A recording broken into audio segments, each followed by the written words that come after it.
Caitriona Twomey then from Cork Penny Dinners put up a very emotive and passionate plea with people on social media last night because she's very worried about the events tomorrow because at the front line she's hearing the story and she's hearing the pain and the worries of people for the last year more so than ever and is worried about this rally or this march tomorrow. She joins me by phone. Caitriona, good morning. Morning, Neil. I think you're actually just physically back from a food run in the van, are you? That's right. Yeah, That's right. yeah. We're still in it. The work goes on. But, you know, I was very moved by what you had to say last night because you clearly are very scared. Yes, I am. And I suppose I just simply want to protect what I value most, and that's my family, my friends, my colleagues, my fellow volunteers here who are, feel exactly the same way that I feel. And I want to protect all the people that we look after, not just the homeless, but the people that come to us with mental health, and the people that are in homes and people that are on the COVID payment that can't meet their rents, whatever. A huge amount of people. We're actually delivering hampers to homes that have COVID in it and they can't come out, and we just drop the food outside for them. But we deliver to so many different people and none of them want this to go ahead because they're so scared, and I'm scared for them. And I'm scared for the volunteers that I haven't seen since last March who can't come in because they have vulnerable, issues going on. They have vulnerabilities, health-wise, and they can't come in. And I haven't seen them, and they've been with us for years and years. And we just keep in touch by phone. So we see the hospital here, the Mercy is just down the corner, and we see the staff walking up and down, jaded, exhausted. We see everybody that's out there trying to make a bob. They're jaded, they're exhausted and worried. And we feel very sorry for, all the businesses that are gone. And we feel sorry for the business owners that are trying to get things right. Well, there's a typical example of Goldbergs who probably would do a handy bit of business on tomorrow with people taking out food and stuff. They're going to close the doors. Yeah, because why? They're concerned for their safety, the safety of their staff. And we have a sign over here like keeping us safe is keeping you safe. So we do everything to keep ourselves safe in Penny Dinners so that we can continue to serve all that we have to serve. So it's not just a one-way street. And again, I would appeal to Dermot and to everybody, going to the march or rally tomorrow. I would appeal to them that this is not the right time, and this is not a game, this is real life. And it's not a game of who's to bless and who's to blame. Nobody cares about that. What we care about is coming out alive at the end of this and coming out of it together, as much of us as possible. Since Christmas, look at the amount of deaths that we've had. It has shocked everybody to the core. But it's we've had deaths of people that we know. Last year people were saying, sure, I don't know anyone with COVID. I know. Different. We all know someone now. Yeah. And we all know somebody who suffered.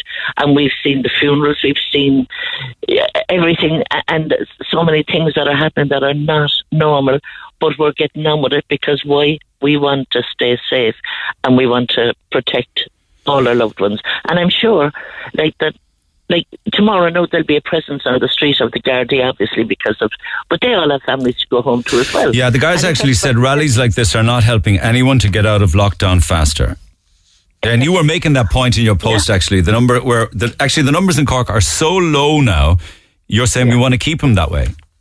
Yes, and this is what we should be doing. We should be just, on the brink of kind of coming out of this, like being a little bit hopeful, and then we can return slowly to what is normal. But we'll have learned things along the way as well, and we'll have learned how to change things. They traced one of the issues in Galway there during the week. I don't have the actual number in front of me, but I was reading it last night too, and it had to do with students, that carry on above in Galway. Mm-hmm. They traced it then to it became very, very widespread, and apparently that one incident with the partying and the moving around and the socialising led to 450 to 500 positive cases. That was just from one group of students alone. So the potential is for that approach. Yeah, the potential is there. And do you know what happens to anybody that's at that rally if they get sick tomorrow at that rally? If they contact or if they spread COVID, who's going to treat them? Only our frontline staff in the hospitals. Well, the guards are saying that if you go outside of your 5K for a non-essential journey, which a rally would be deemed as being non-essential, those that go tomorrow will be liable to €100 fine. And it should happen. if that's what it takes to make people realise that they can't mess with our lives. This is a pandemic. This is not ordinary times. And things are not ordinary for a huge amount of people. And all they want is to try and get back, to get back their lives, get back their livelihoods, get back to what they were, or the children back to schools. We must remember that children by their youth have no choice at all in what is to be. Yeah, but they're saying that it's a constitutional right to protest. It is, but not during a pandemic. It's as simple as that. Not during a pandemic. Let them take to Facebook, Twitter, Instagram, take to whatever, and have a virtual protest and say what they want to say, and everybody will take what they want to say on board that way. But they say their civil liberties are being infringed upon, though, if they're not allowed to peacefully protest. And my health and the health of all I love will be infringed tomorrow, and the health of all I care about will be infringed tomorrow by them taking to the street. Yeah. I'm not infringing on any of their liberties. I'm just asking them another time.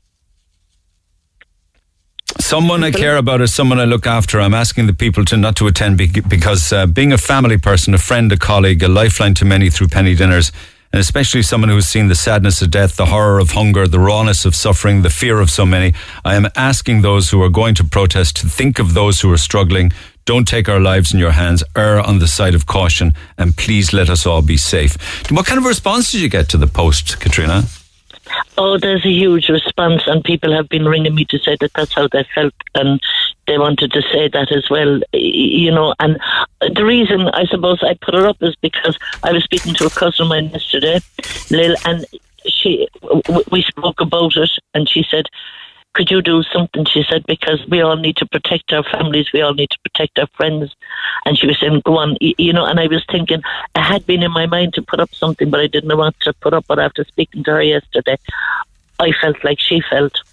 And I know she's a loving, caring person as well. So you're suggesting instead, do a good deed for your fellow human beings instead. Feed someone, clothe someone, support someone. Exactly. I mean, what's wrong with doing that? This is what people need right now. There are so many people out there in need of support, different kinds of support, and rather than shouting and demanding that we all listen to what they have to say, we do hear what people are saying. But the thing is, whether we agree with it or not, we still have a right to be safe tomorrow, and that's what we want.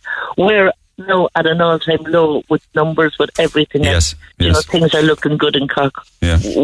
Why jeopardise it? Why, in the name of God, does anybody want to go out there and jeopardise that for any more families, friends, businesses, anything? Like we deliver to elderly people and to people that are quite vulnerable, and they're scared, literally scared. And what they're scared of is simply getting the COVID, getting the virus and dying. Yeah. Who wants to be scared of that? Like it's a genuine fear that's out there. This is not a kind of make up thing for anybody at all. And again, if those that are going to take part in the rally tomorrow want to blame somebody, let them do it, but let them do it on the Facebook or let them do it on the Twitter. And then at a later date, they can go back out, and whether we're right or whether we're wrong, if we're wrong, they can go back out and just say, sure, we told you. But if we're right, and we see a spike, so we have another spike. So let me just say, at this late stage, would you be appealing to the organisers then, even at this late stage, to cancel tomorrow, call it off, make an announcement? I would appeal to them from my heart to their hearts. Please don't jeopardise our lives. Don't put us at any further risk. Let us just come out of this, listening. We have to listen to the experts. If we get sick, we're going to the hospital. So I would beg and plead with them, just take it into your heart that this time is not the right time for any kind of a rally, no matter what anybody's constitutional right is. But we all have a right to life, and we all have a right, not to be put at risk. And that's what I'm appealing to them.